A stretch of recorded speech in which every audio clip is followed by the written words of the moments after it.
The car rolls silently along the highway, almost ghost-like in its presence. Other vehicles thunder by with roaring engines or whirring electric motors, but this machine moves with a different kind of energy, one that no one else fully understands. Journalists and skeptics follow, cameras flashing, waiting for the moment when it stops, when it fails, when it proves the doubters right. But mile after mile, state after state, it simply keeps going. It doesn't stop at gas stations. It doesn't pull over at charging points. It ignores the very infrastructure that has shaped the American road trip for over a century. For some, it's an eerie sight, an invention that refuses to play by the rules.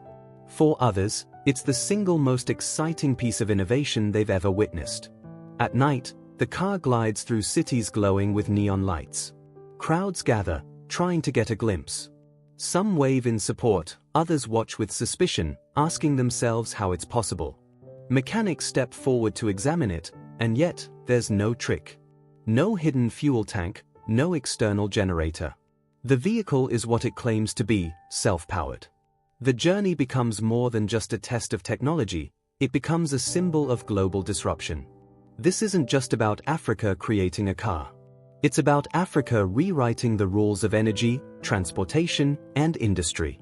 For over a century, the world has been trapped in the cycle of fuel, oil pipelines, refineries, gas stations, pollution, and wars fought over resources. Then came the electric era, with promises of freedom but the hidden reality of dependence on rare minerals, massive batteries, and fragile grids. Now, here is a machine that threatens both worlds.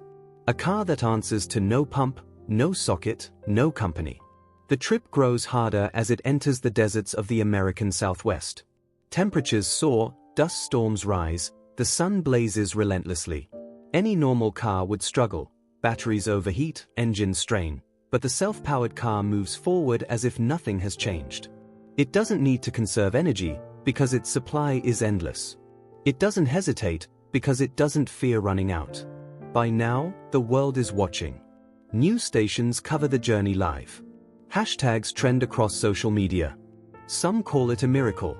Some call it a hoax. Others whisper that oil giants and automakers are already plotting to stop it before it becomes unstoppable. After all, if every car in the world were like this one, trillions of dollars would vanish overnight. Entire industries would collapse. The balance of global power would shift. And yet, the inventor doesn't slow down. He doesn't hide.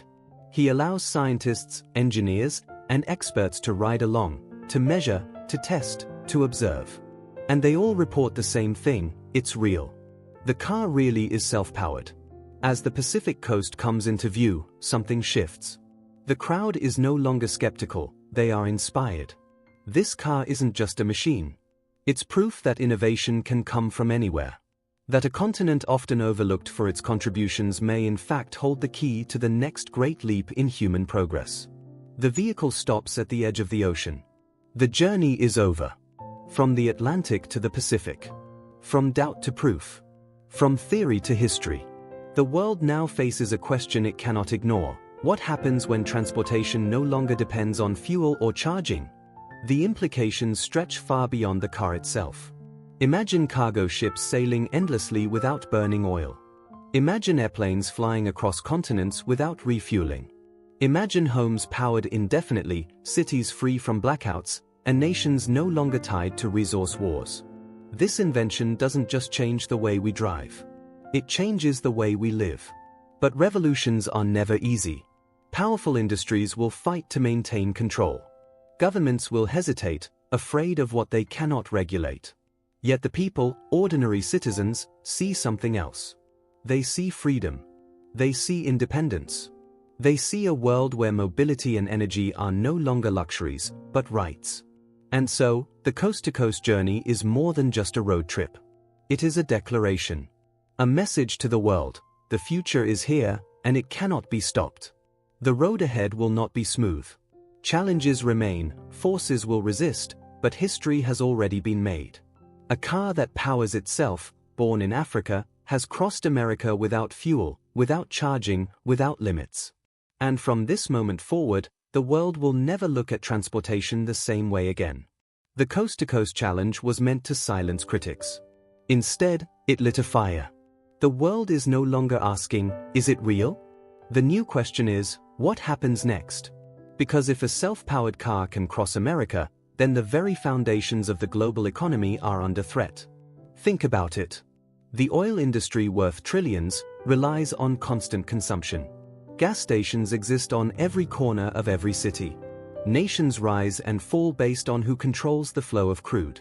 Wars have been fought for decades over pipelines, shipping lanes, and reserves buried beneath deserts. Now imagine a world where none of that matters anymore. A world where oil is as outdated as horse-drawn carriages. And it's not just oil. Electric vehicles were supposed to be the solution, but even they demand a heavy price.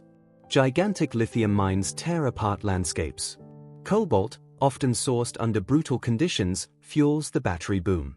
And the infrastructure to keep EVs running, charging stations, power grids, electricity demand, costs nations billions.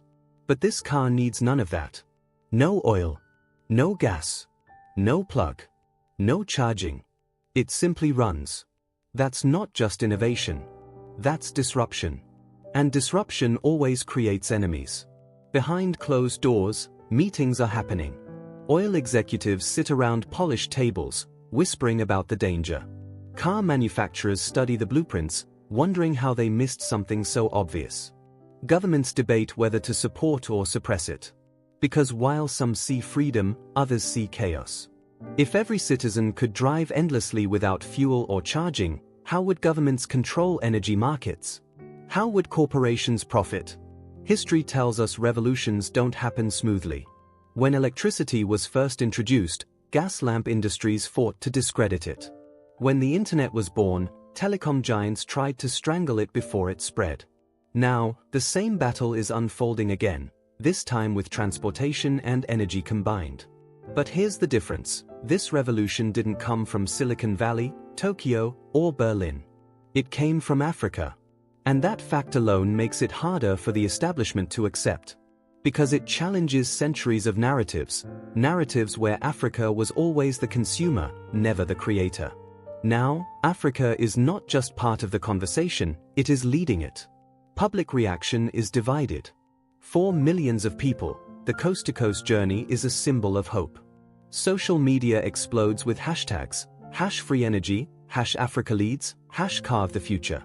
Videos of the car say, some claim the car is too good to be true, insisting it must hide a secret fuel source. Others say governments will never allow it to go mainstream, predicting it will disappear just like countless other suppressed inventions. The inventor, however, remains calm. He doesn't chase fame. He doesn't chase money.